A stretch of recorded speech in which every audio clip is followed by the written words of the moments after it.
Hello everyone. So I am going to explain mechanism of urine formation. We all know kidneys are the blood purifiers. They purify blood.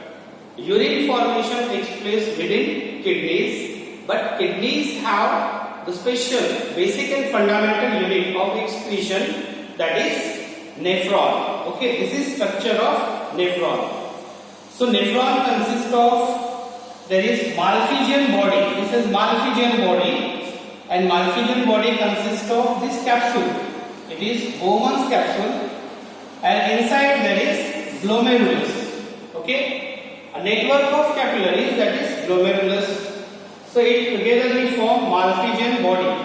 Then nape is here, and then after renal tubule. From here to here, renal tubule is there. So first and foremost, the part is known as PCT, proximal convoluted tubule.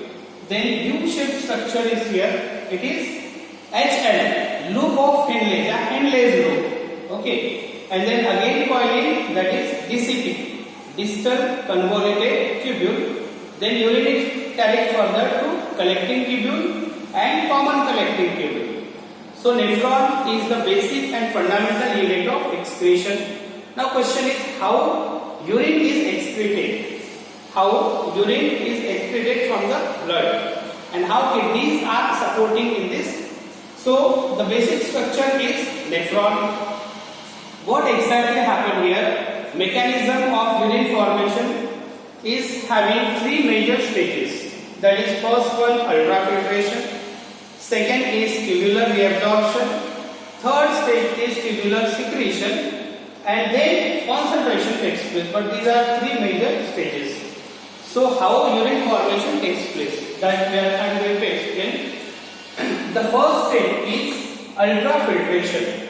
It is also known as glomerular filtration because it takes place here in glomerular region.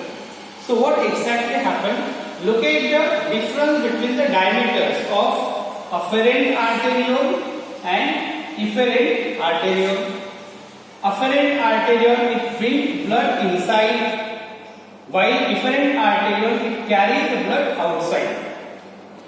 The diameter of afferent arteriole is more than efferent arteriole. So what exactly happened? More blood enter inside, and it is having less diameter, so less space is there to move out. Definitely it will create the pressure, and the capillaries which are here, these capillaries are very fine. They are permeable for specific substances. Okay. Another thing, the Bowman's capsule, it is having special type of cells. These are podocyte cells. And podocyte cells are having slits or gaps in between. So what exactly happened? The filtrate from capillaries which filter, it enter here through the gaps, through podocyte cells. So the extraction enter here in renal space. This is renal space. It is also known as this fluid which comes out or excreted portion. It is known as primary urine. First filtrate, and then this filtrate carried further. So this is first stage, that is ultrafiltration. Why primary urine is formed, first filtrate is there? It is because of the permeability of vessels, fine capillaries and podocytes which are having gaps, and pressure is created due to the difference in the diameter of afferent and efferent arteriole. That is ultrafiltration. Then after reabsorption and tubular secretion takes place. How it is? As the first filtrate, it is carried further, PCT, HL, DCT.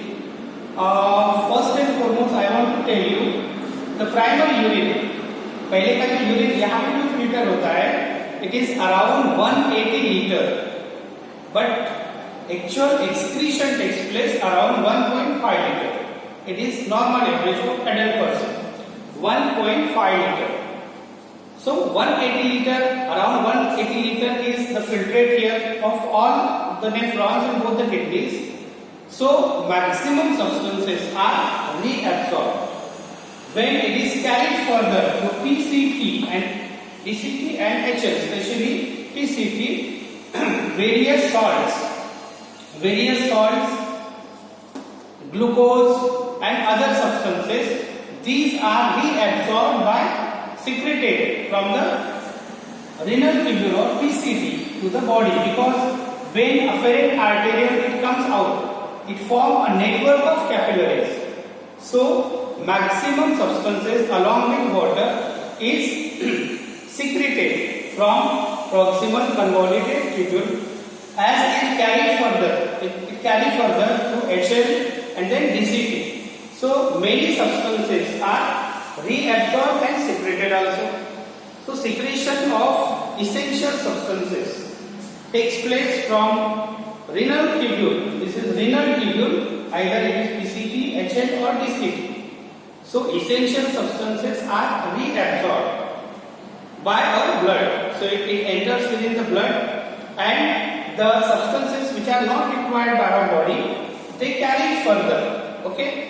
So in this way the final urine is formed, but again the concentration of urine takes place when it enters here in CT, collecting tubule or collecting duct. Concentration of urine takes place. It means if our body require more water, so water is reabsorbed, अपने body में चला जाएगा, and the concentration of urine takes place.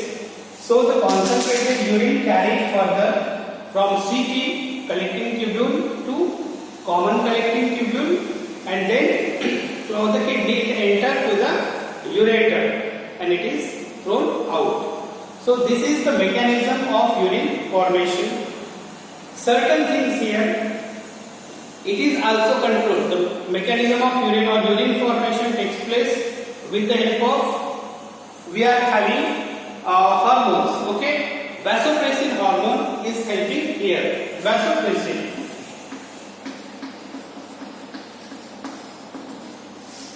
In case of certain defects, diseases like diabetes, diabetes, there is infrequency of such hormones and other hormone we know. So in such case, the amount of urine formation may be more. Some other defect it may be less. And we also know some renal diseases, kidney defects, kidney stones. Okay. This is about the mechanism of urine formation. Remember all the stages: ultrafiltration, reabsorption, tubular secretion, along with concentration of urine.